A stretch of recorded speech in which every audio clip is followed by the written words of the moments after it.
আগেকার দিনের পয়লা বৈশাখ ভার্সেস এখনকার দিনের পয়লা বৈশাখ। এই মানা, তোর জন্য তোর বাবা নতুন কাপড় ছিট কিনে এনেছে।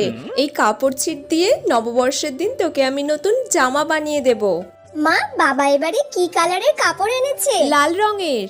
মা, তাহলে ওই কাপড়টা দিয়ে আমাকে একটা ফ্রক বানিয়ে দেবে? আমি দর্জির দোকানে দিয়ে এসেছি আর বলেছি একটা ফ্রক বানিয়ে দিতে তোকে। আর ফ্রকের দু সাইডে দুটো যেন পকেট থাকে। আচ্ছা, বলে দেবো। কি মজা! আমি পয়লা বৈশাখের দিন নতুন জামা পরে ঘুরবো, খুব মজা হবে। এই মানা, তোর জন্য তোর বাবা পয়লা বৈশাখে নতুন ছিট এনেছে, ওইটা দিয়ে নতুন ফ্রক তৈরি করে দেবো তো। মা, এখন আমি ছিট কিনে জামা তৈরি করে পরবো?